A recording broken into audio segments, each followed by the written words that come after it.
I found 47 cameras hidden in my home. They'd been watching me for 30 years. My daughter vanished yesterday. Left me a notebook with 3 words: trust no one. When I searched my basement at 2 a.m., I discovered a locked room I never knew existed. Inside were thousands of photos of Sarah, every day of her life, taken by someone watching from the shadows. But that wasn't the worst part. The worst part was the final entry in the digital files. Subject must be contained. Mother poses acceptable risk. My name is Margaret Richardson, though everyone calls me Maggie. I'm 55 years old, and everything I thought I knew about my life was a lie. 28 years of birthday parties, scraped knees, first heartbreaks, college graduations. I was there for all of it, or so I believed. The morning started ordinary enough. Sarah arrived at 7:30, right on schedule. She did that every Wednesday, brought coffee and bagels from Rosie's downtown. We'd sit at my kitchen table, the one her father built before the cancer took him, and we'd talk. Just talk. Mother and daughter time. The wedding venue confirmed everything, she said, spreading cream cheese with that particular precision she inherited from me. Daniel's excited. His family's flying in from Seattle. Daniel, her fiancé of 2 years, steady job in finance, kind eyes, respectful to me. Everything a mother hopes for. Yet something in Sarah's voice that morning felt off. A tremor, a hesitation. "You happy, sweetheart?" I asked. She looked up. For just a moment, I saw something in her eyes. Fear, uncertainty. But then she smiled and I convinced myself I'd imagined it. "Of course, Mom. Daniel's perfect." Perfect. Such a dangerous word. She left at 8:40. Kissed my cheek. Said she'd call later. She never did. By 6 p.m. I was worried. Sarah always called. Always. Even just a quick text. But my phone sat silent. I tried her number. Straight to voicemail. Tried Daniel. No answer. Tried her best friend Jessica. Nothing. That's when the real panic set in. The kind that makes your chest tight and your hands shake. I drove to her apartment across town, my mind racing through every possible scenario. Traffic accident. Phone died. Emergency at work. All logical explanations. Her apartment was empty. Door locked. No signs of disturbance. But her car was in the parking lot. Her purse on the kitchen counter. Her phone on the coffee table powered off. People don't just vanish. Not in real life. Not in small-town Pennsylvania where everyone knows everyone and nothing exciting ever happens. I called the police. They took a report, but I could see it in their eyes. 28-year-old woman, probably just needed space, probably a lover's quarrel, give it 48 hours. They didn't understand. This wasn't Sarah. Sarah was responsible, organized, predictable. That night, I couldn't sleep. I kept replaying our breakfast conversation, searching for clues I'd missed. Around 2 a.m., I went to make tea. That's when I found it. The notebook was wedged behind the Ajax and Windex, placed so deliberately that I knew it was intentional. Sarah knew my routines better than anyone. Knew I cleaned the kitchen every night before bed. Knew I'd reorganize the cabinet under the sink every Wednesday evening. My hands trembled as I opened it. Most pages were blank, but the first page held those 3 words: Mom, trust no one. The second page had a phone number. Nothing else. Just 10 digits in blue ink. The third page had a single word: basement. I lived in this house for 30 years.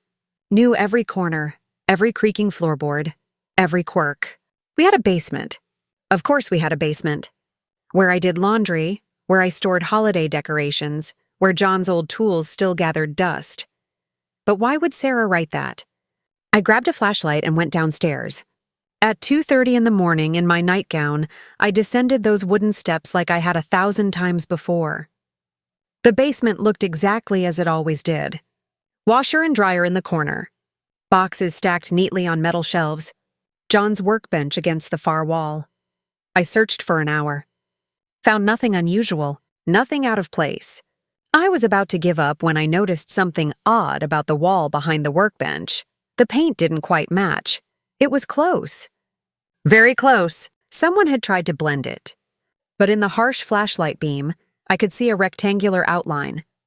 About 3 feet wide, 4 feet tall. Like a door. Have you ever felt your whole world shift? That's what happened in that moment. I'd lived here for 3 decades. Never knew this existed. I pushed the workbench aside. It was heavier than I expected, and I'm not as strong as I used to be. But adrenaline is a powerful thing. Behind it, the outline was clearer. There was a door. Painted over, hidden, but definitely a door, and it was locked. I tried everything. Pushed, pulled, looked for a handle. Nothing. Then I remembered John's old toolbox. Inside, beneath the hammers and screwdrivers, I found a small key ring. Keys I'd never paid attention to. Keys to places I'd never thought to question. The third key fit. The door swung open with a rusty groan. Beyond it, darkness. Complete darkness. I shone my flashlight inside. It was a room. Maybe 10 feet by 10 feet. Concrete walls. No windows. And covering every available surface were photographs. Photographs of Sarah, but not recent photos. These were old. Some I recognized from her childhood. Others I'd never seen. Sarah at playgrounds I didn't remember visiting. Sarah with people I didn't recognize. Sarah at locations I couldn't identify. And in every single photo, there was a man in the background. Different distances, different angles, but always there, watching. My blood ran cold. I stepped inside. The room smelled musty, unused. How long had this been here? Who created it, John? No, impossible. He would have told me. Wouldn't he? On a small table in the corner sat a laptop. Ancient by today's standards. I opened it, not expecting it to work. But it powered on immediately, like it had been waiting. No password required. It opened directly to a folder labeled Sarah. Inside were hundreds of files. Documents, photos, videos. My hands shook as I clicked the first video file. The screen showed Sarah, maybe 5 years old. Playing in our backyard. But the angle was wrong. This wasn't filmed by me or John. This was filmed from outside our property. Through the fence. Zoomed in. I felt sick. I clicked another video. Sarah at 10, walking home from school. Again, filmed from a distance. Following her, another Sarah at 15. At 16. At 20. Someone had been watching my daughter her entire life. The documents were worse. Detailed logs of her movements. Where she went. What she did. Who she talked to. Spanning years. Decades. And then I found the journal entries. Digital notes, dated and organized. The first entry was dated 28 years ago. The day Sarah was born. Subject acquired. Monitoring begins. Subject. My daughter was a subject. I scrolled through the entries, my heart pounding. They were clinical, detached. Describing Sarah's development, her habits, her personality traits. Like she was an experiment. The entries continued for years. Thousands of them. Written by someone who called themselves Observer. And then, 3 months ago, the entries changed. Subject becoming aware. Precautions necessary. Subject asking questions. Engagement required. Subject must be contained. The last entry was dated yesterday, October 22nd, the day before Sarah disappeared. Subject has discovered the truth. Extraction imminent. Mother poses acceptable risk. Will monitor. I read that line 3 times. Mother poses acceptable risk. They knew about me. Whoever they were, they knew about me. I heard a noise upstairs. Footsteps. In my house. At 3 a.m, I killed the laptop screen and held my breath. The footsteps moved slowly, deliberately, through my living room, toward the kitchen, toward the basement door. Someone was in my house. I looked around the hidden room desperately. No other exit. Just the door I'd entered through. The footsteps grew closer. Reached the top of the basement stairs. Started descending. I pressed myself against the wall, flashlight off, trying to control my breathing. Trying to think. My phone was upstairs on the kitchen counter. No way to call for help. The footsteps reached the basement floor. I could see a flashlight beam sweeping the space. Getting closer to the workbench. To the hidden door I'd left open. A voice called out. Male. Calm. Mrs. Richardson? I know you're down here. We need to talk about Sarah. Every instinct screamed to stay silent. Trust no one, Sarah had written. I'm Detective Chen, Pennsylvania State Police. Your daughter filed a report with us 2 weeks ago. We've been investigating. Investigating what? And why was a detective in my house at 3 a.m. without knocking? Mrs. Richardson, I'm not here to hurt you, but we don't have much time. If you found the room, they know. They're probably already on their way. Who were they? I made a decision. Maybe the wrong one, but sitting in that dark room wasn't an option. I stepped out. Detective Chen was Asian, mid-40s, wearing a wrinkled suit. His badge looked real. His eyes looked tired, and more importantly, he looked scared. You found it, he said, looking past me into the hidden room. That's unfortunate. Unfortunate? Someone's been stalking my daughter for 28 years, and you call it unfortunate? It's worse than stalking, Mrs. Richardson. Much worse. That phone number in Sarah's notebook? Call it right now. Use my phone. He handed me his cell. I dialed the number with shaking fingers. It rang once, twice. Then a voice I knew answered. Maggie? Oh, thank God, Mom listened carefully. Sarah, where are you? What's happening? I don't have time. Did you find the basement room? Did Chen find you? I looked at the detective. Yes, he's here. Good. Mom, everything you think you know is wrong. Everything. Dad didn't die of cancer. I'm not who you think I am. And the people who created that room? They're coming for both of us. The line went dead. I stared at the phone. Nothing made sense. John didn't die of cancer? That was impossible. I was there. I watched him fade away over 6 months. Saw the hospital reports. Attended the funeral. Detective Chen took his phone back. She told you, didn't she? About your husband. John died of pancreatic cancer 5 years ago. No, Mrs. Richardson. He didn't. The room spun. That's insane. I was there. You were there for a carefully orchestrated production. We need to leave. Now. Grab anything from that room that might help us. We have maybe 10 minutes before they arrive. Before who arrives? What organization? What are you talking about? He grabbed my shoulders, forcing me to focus. The people who've been running your daughter's life like an experiment.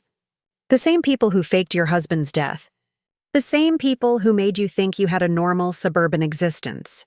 None of this was real, Maggie. None of it. Those words. None of this was real. They echoed in my head. I don't believe you. You don't have to believe me, but you need to survive long enough to learn the truth. Sarah's counting on it. Now move! Something in his tone convinced me. Or maybe it was the fear in his eyes. Or the impossible evidence in the room behind me. I grabbed the laptop and Sarah's notebook. We ran upstairs. Chen moved fast for a man his age. In my kitchen, he went straight to the window and looked out. 2 minutes, he muttered. Maybe less. 2 minutes until what? He didn't answer. Instead, he opened my back door and led me into my yard. The October air was cold, cutting through my nightgown. I hadn't even thought to grab a coat. My car's 2 blocks over, he said. We need to... Headlights. 3 vehicles turning onto my street. Moving fast, too fast for 3 in the morning. Run, Chen said. We ran through my backyard, through the Holloway's yard, through the gap in the fence I used to scold Sarah for using. My bare feet hit pavement. Pain shot through me, but I didn't stop. Behind us, I heard car doors slamming, voices shouting, footsteps pounding. Chen's car was an unmarked sedan, dented and old. We threw ourselves inside. He started the engine and floored it before I'd even closed my door. In the rearview mirror, I saw figures emerging from the darkness, running toward us. They didn't look like police. They looked like soldiers. Who are they? I gasped. The people who own you. Who owned your husband? Who've been controlling Sarah since birth? That's impossible. We had a normal life. Did you? Think, Maggie. Really think. How did you meet John? I opened my mouth to answer. The story was simple. We met at a teachers' conference in Pittsburgh. I was 25, new to teaching. He was 28, already established. We talked about literature and lesson plans. Fell in love over coffee and Shakespeare, but as I tried to recall specific details, they blurred. Became fuzzy. Like a dream you can't quite remember. The conference, I started. There was no conference, Chen said, taking a sharp turn. Those memories were planted, reinforced over years of conditioning. You were selected, Maggie. Paired with John. Sarah wasn't your biological daughter. She was assigned to you? No, no, no, no. I remembered being pregnant. Remembered the morning sickness, the doctor visits, the labor. I had stretch marks, for God's sake. I gave birth to her. I was there. You remember giving birth to her. There's a difference. The laptop sat on my lap. I opened it again, scrolling through the files with shaking hands. Found a folder labeled Project Genesis. Inside were medical files, genetic profiles, and a document titled Subject 547, Implementation Protocol. Subject 547. Sarah, the document outlined a program, a decades-long study of human development under controlled conditions. Children were placed with host families, people who believed they were living normal lives, but were actually participants in an elaborate experiment. The host families were monitored constantly. Their homes equipped with hidden cameras. Their communities carefully managed. Every friend, every neighbor, every interaction was controlled. And when host family members became aware or posed risks, they were retired. Like John, I found his file. John Richardson. Subject 547 Guardian Primary. Status. Retired October 2019. October 2019. 5 years ago. When I thought he died. The file detailed his retirement. He'd discovered cameras in our home. Started asking questions. Became a liability. So they removed him. Staged an illness. Made me watch as they slowly killed him. Then took him somewhere. He was alive. John was alive. Where is he? I whispered. Where's my husband? Chen's jaw tightened. I don't know. They have facilities. Multiple locations. Once they retire someone, they're moved. Sometimes they're reprogrammed and reintroduced into society with new identities. Sometimes what? He didn't answer. Didn't have to. I closed the laptop. My whole life was a lie. My marriage. My daughter. My memories. How do you process that? How do you accept that nothing you remember is real? Why? I asked. Why do this? Control. Understanding. They're studying human behavior under artificial conditions. Seeing how people react when they think they're living normal lives. It's been going on for decades. Hundreds of families. Maybe thousands. And Sarah figured it out 3 months ago. She found something that triggered her real memories. They tried to recondition her, but she was too strong. So she ran, called me. I've been trying to get her to safety ever since. You're not really a detective. No, I'm former NSA. Blew the whistle on this project 2 years ago. Been in hiding since. We drove in silence. My mind was a hurricane of thoughts, memories, questions. Every moment of my life suddenly suspect. Every smile, every tear, every decision. Were any of them real? Or was I just a puppet in someone's experiment? Where are we going? I finally asked. Somewhere safe. Somewhere they can't track us. Sarah's waiting. How do I know I can trust you? She said trust no one. Chen smiled grimly. You don't. That's the point. They've destroyed your ability to trust. Even now you're wondering if I'm part of it. If this is just another layer of the experiment. And maybe it is. Maybe I'm exactly who I say I am, or maybe I'm leading you into a trap. You'll never know for certain. He was right. I'd never know. That was the cruelest part. Even if we escaped, even if I found Sarah and John, I'd always wonder. Always question, always doubt. We drove for hours. The sun came up, painting the Pennsylvania hills gold and red. Beautiful. I'd always loved autumn. Or thought I did. Now I wondered if even my preferences were programmed. Around 8 a.m., we stopped at a rest area. Chen made a call while I sat in the car, staring at nothing. A woman approached. Mid-30s, dark hair, confident stride. She opened the passenger door. Mrs. Richardson? I'm Agent Torres, FBI. You're safe now. FBI? Real FBI? Or more actors in this nightmare? I'm taking you to a secure facility. Your daughter's already there. She's been waiting for you.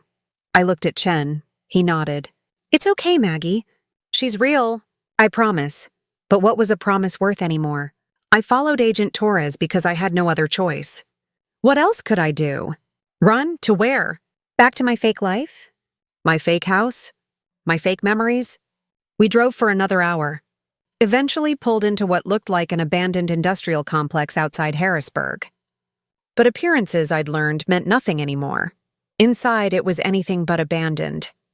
Computer equipment, monitors, people in suits moving with purpose. A command center. Real or another illusion? I couldn't tell anymore. Torres led me through a maze of corridors. Each turn made me more disoriented. Intentional, probably. Keep the subjects confused. Keep them compliant. Then I saw her. Sarah sat in a small room visible through a glass window. She looked exhausted. Older somehow. Like she'd aged years in 24 hours. When she saw me, she stood. Her face crumpled.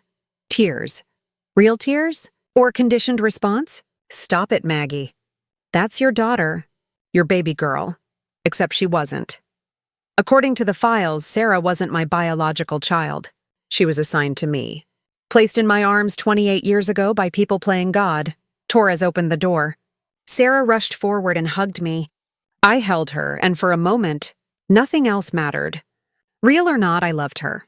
That feeling had to be real. Mom, she sobbed into my shoulder. I'm so sorry. I'm so sorry you had to find out this way. We sat. Held hands. Two women trapped in someone else's experiment, trying to make sense of chaos. Tell me everything, I said. From the beginning, Sarah wiped her eyes. Took a deep breath. 3 months ago, I was cleaning out my apartment. Found a box I didn't remember having. Inside were photos. Me as a baby, but with different people. Not you. Not Dad. Strangers. Could have been adoption photos. Foster care. Lots of explanations. That's what I thought. But something felt wrong. The people in the photos looked afraid. And there were documents. Medical records showing I was born in a facility, not a hospital. Genetic testing results. Files labeled Subject 547, Subject 547.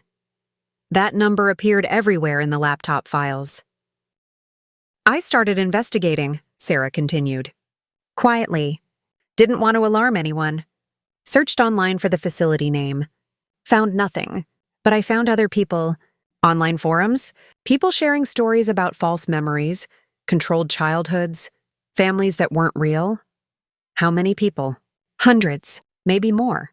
All describing the same thing. Growing up in seemingly normal families, then discovering it was all manufactured. Some figured it out young, others not until middle age, but they all described the same program. Project Genesis. Project Genesis, the name from the laptop. I contacted some of them, Sarah said. They told me how it worked. How the program selected people, paired them as couples, gave them children to raise. How they monitored everything. Some people lived their whole lives never knowing. Others discovered the truth and disappeared. Like your father, she nodded. I didn't understand that part yet. I thought Dad really died. It wasn't until I met Chen that I learned the truth. He found me through the forums. Said he'd been tracking the program for years. He told me about Dad, about what they did to him. Agent Torres, who'd been standing quietly by the door, spoke up. John Richardson is alive. We've confirmed that. He's being held at a facility in Montana. We're working on extraction, but it's complicated. My husband was alive, imprisoned somewhere, and it was complicated. What exactly is Project Genesis? I asked. Who runs it? Why? Torres pulled up a chair. It started in 1972, Cold War era. Government-funded research into human behavior modification. The goal was understanding how to create perfect, controllable citizens. They selected couples, typically young, educated, with specific psychological profiles, made them think they met organically, gave them false memories of courtship and marriage. How is that even possible? You can't just create memories. You can with the right techniques. Hypnosis, drugs, repetition, environmental reinforcement. It takes time, but it works. The human brain is malleable, especially when you control every variable. My head spun. Every variable. They controlled every variable of my life. The couples were placed in managed communities, Torres continued. Small towns where everyone was either part of the program or carefully vetted. They were given children to raise, sometimes biological, sometimes assigned. The children were the real subjects. The parents were just the control mechanism. So we were what? Incubators? Caretakers? Test conditions. The researchers wanted to see how children developed under different parenting styles, different environments, different stressors, all carefully controlled and monitored. Your home had 47 hidden cameras.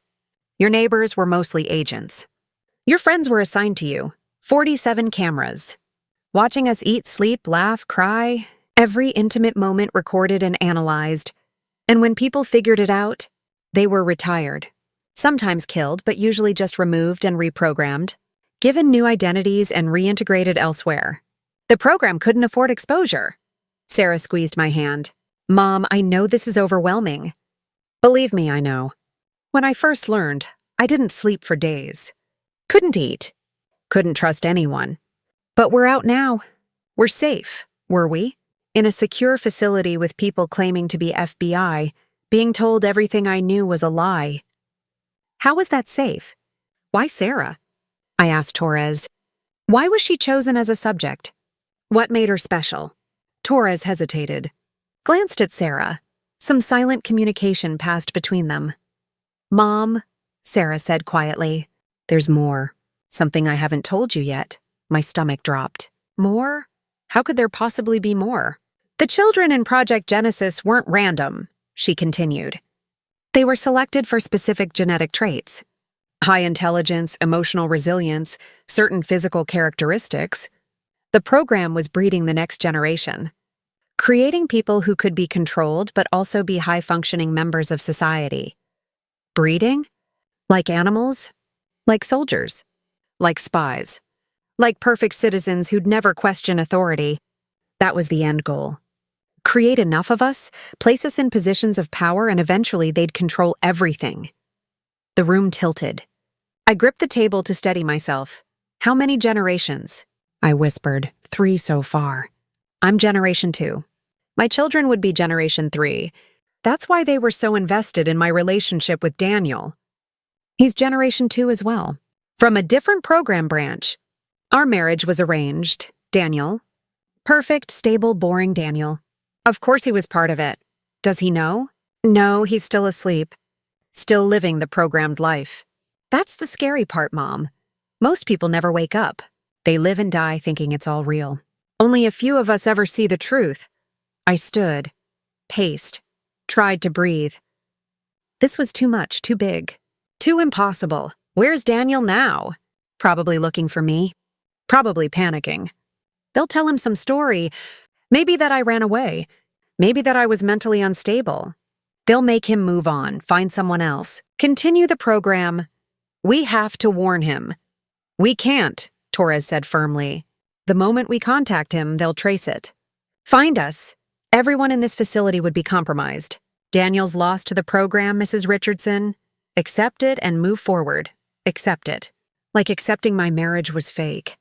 My memories were planted. My life was a lie. What about the others? I asked. The other families. Are we just abandoning them? We're building a case, Torres said. Gathering evidence. When we have enough, we'll expose the entire program. But that takes time. Right now, our priority is keeping you and Sarah safe. Sarah stood and hugged me again. I know you want to save everyone, Mom. That's who you are. But we have to be smart. We can't help anyone if we're captured. She was right. Logically, she was right. But it felt like cowardice. Like accepting evil because fighting it was too hard. I want to see the evidence, I said. Everything you have on Project Genesis. Every file, every document. I want to understand exactly what they did to us. Torres nodded. Follow me. She led us to a room filled with screens and filing cabinets. Decades of documentation. Thousands of files. Hundreds of families.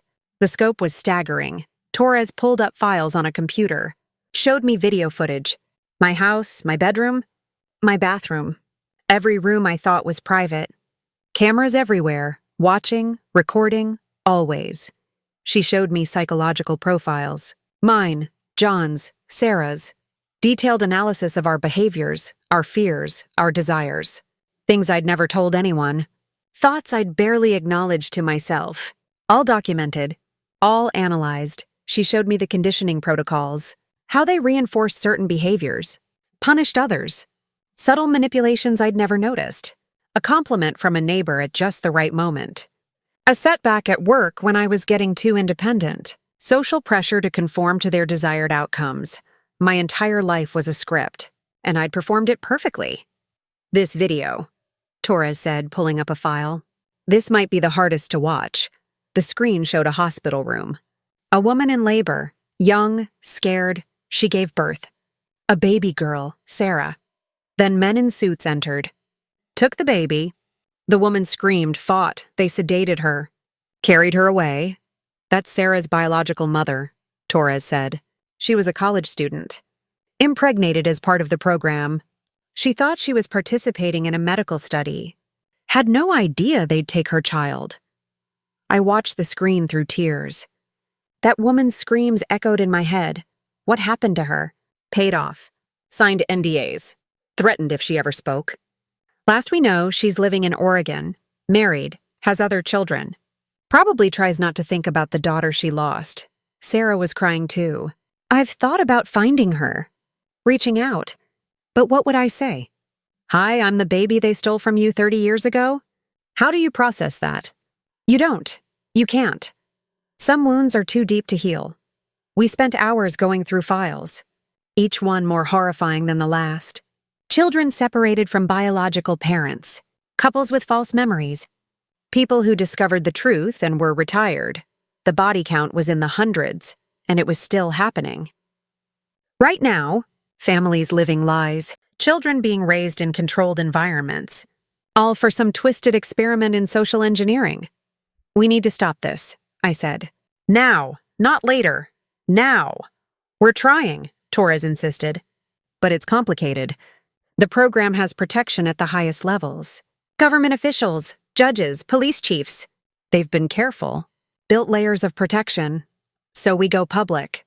Expose them. Let the media won't touch it. We've tried. It sounds too crazy. Too conspiracy theory. Without undeniable proof, we'll be dismissed as cranks. We have proof. Rooms full of it. Proof they'll claim is fabricated. Proof they'll bury under national security laws. These people are powerful, Mrs. Richardson. They've been doing this for 50 years. They don't go down easy. Frustration burned through me. All this evidence. All these victims. And we were helpless. Chen appeared in the doorway. I'd almost forgotten about him. We have a problem, he said. They've found us. Torres's face went white. That's impossible. This location is compromised. They're coming. Multiple vehicles. 5 minutes out, chaos erupted. People running. Grabbing equipment. Destroying files. Torres grabbed my arm. We need to evacuate. Now. How did they find us? Sarah asked. Chen looked at me. At the laptop I'd been carrying. The laptop. I'm an idiot. I should have realized. Realized what? It has a tracker. They wanted you to find it. Wanted you to bring it here. We led them right to us. My blood ran cold. This whole thing, my escape, finding Sarah, coming here, all of it was planned. They let it happen. Used me as bait. We need to go, Torres said urgently. There's a back exit. Vehicles waiting. Move! We ran again. Through corridors. Downstairs. The facility was emptying fast. Professional evacuation. They'd planned for this. We burst into a parking garage. 3 black SUVs waiting. Engines running. Torres pushed us toward the middle vehicle.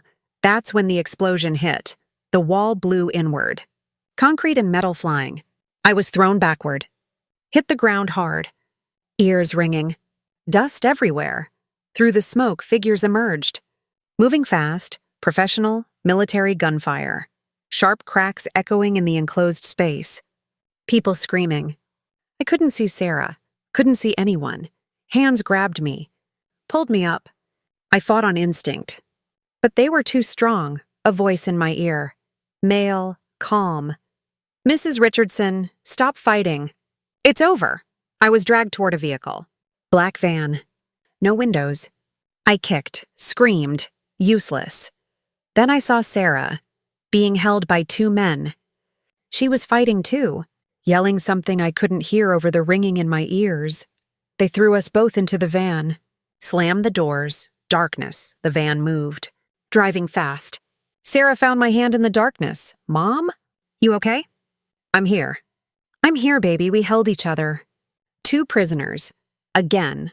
Always. After what felt like hours, the van stopped. Doors opened. Bright light. We were pulled out. A facility. Clean. Modern. Clinical. Not a prison. Worse. A hospital. They separated us. I screamed. Fought. Two men held me while Sarah was dragged down a different corridor. Her screams echoed. Then faded. Then nothing. I was taken to a room. White walls. Single bed. No windows. The door locked behind me. I pounded on it. Yelled until my voice was raw. No response. Hours passed. Or minutes. Time felt meaningless. Finally, the door opened. A woman entered. 50s. Professional attire. Kind eyes. That scared me more than anything. Hello, Margaret. My name is Dr. Walsh. I'm here to help you. Help me? You kidnapped me. We recovered you. There's a difference. The people who took you from your home were domestic terrorists. Conspiracy theorists trying to dismantle important government research. We've been looking for you. That's a lie. I know about Project Genesis. I've seen the files.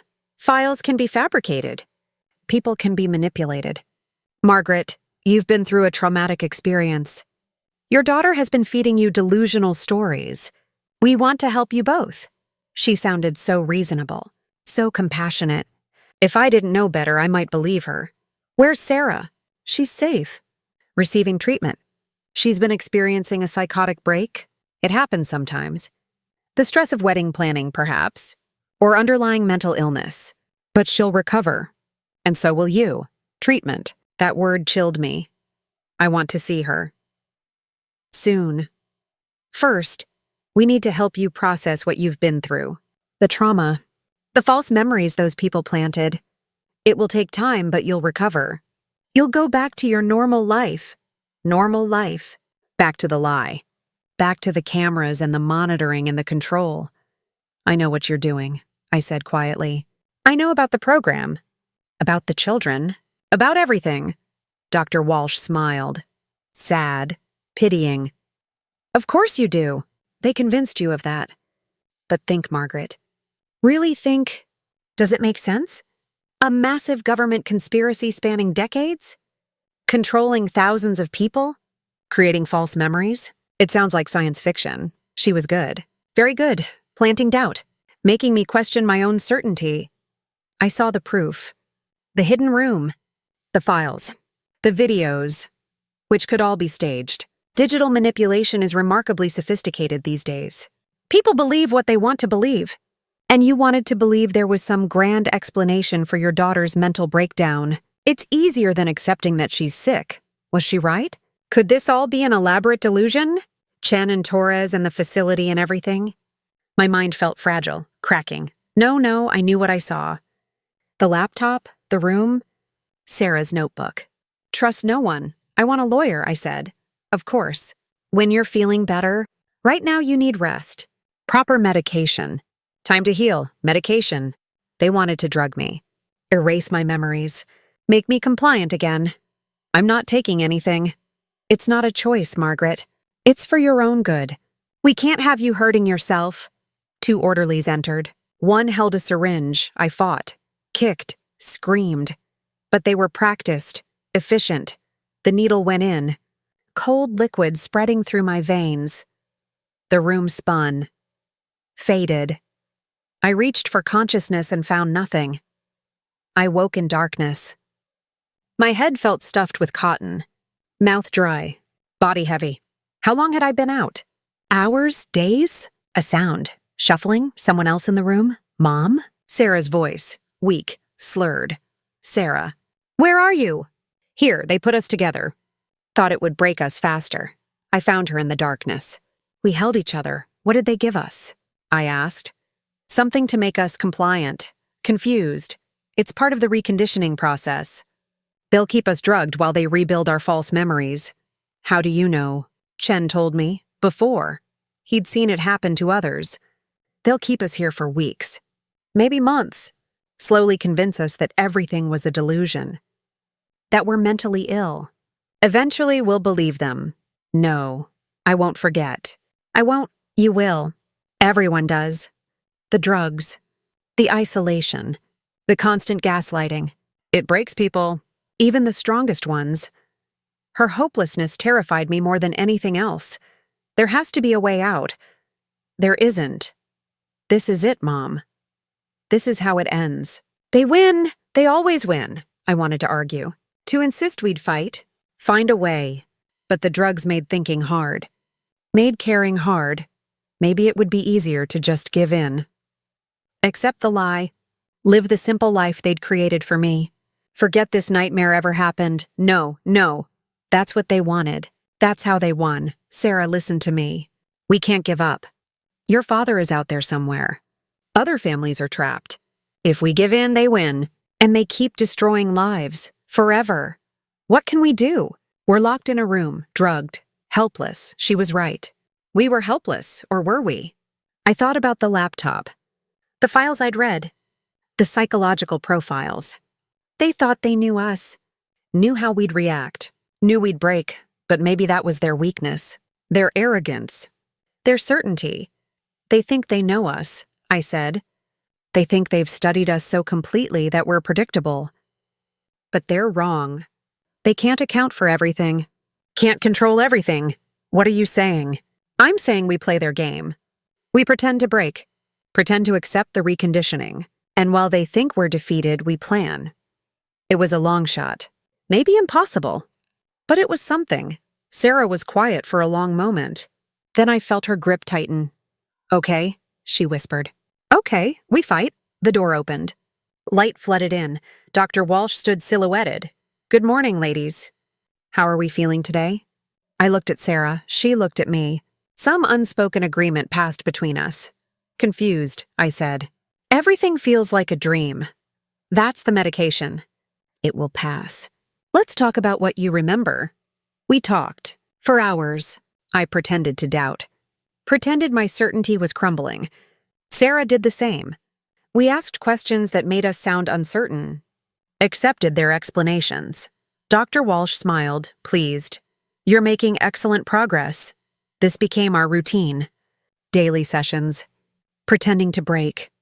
Pretending to accept. But at night, alone in our room, we planned. Sarah had noticed things. Security patterns. Guard rotations. Weaknesses in their system. She was her father's daughter, observant, analytical. 3 a.m., she whispered one night. That's when they're most relaxed. Minimal staff. We'd need to get past 2 locked doors and reach the garage. There are vehicles there. Can you drive in our condition? The drugs are lighter now. They think we're complying. In another week, we might have enough clarity. Another week? Could we maintain the charade that long? We had to try. On the 8th night, we made our move.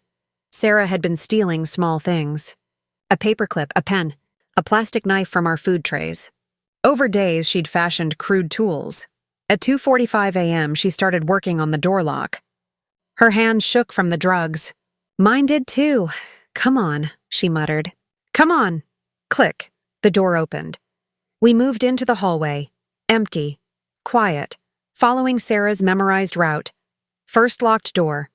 She worked on it while I watched for guards. Every second felt like an hour. Click. Second locked door. Harder. More sophisticated lock. Footsteps. Someone coming. We pressed against the wall. A guard walked past. Didn't look our way. Kept going. Sarah returned to the lock. Sweat on her forehead despite the cold. Click, the garage. 3 vehicles. Sarah tried the first. Locked. Second. Locked. Third. Unlocked. Keys in the ignition.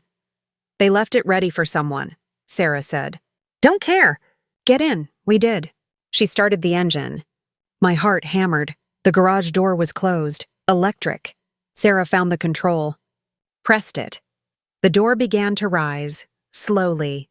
Too slowly. Alarms. Loud. Piercing. We were out of time. Sarah floored it. We shot forward. The door wasn't fully open. Metal scraped against the roof. Glass shattered. But we made it through. Behind us, people running, shouting, more vehicles starting. Sarah drove like a maniac. Through the facility grounds. Past security gates. Onto public roads. Where are we going? I asked. I don't know. Anywhere but here. We drove through the night. Eventually ditched the vehicle and stole another. Then another. Kept moving. Kept running. By the time the sun rose, we were 3 states away. Exhausted. Terrified. But free. Now what? Sarah asked. I looked at my daughter. My not daughter. My assigned child who I loved more than life itself. Now we fight back, I said. We find Torres, Chen, anyone who'll listen. And we expose them. All of them. They'll come after us. Let them.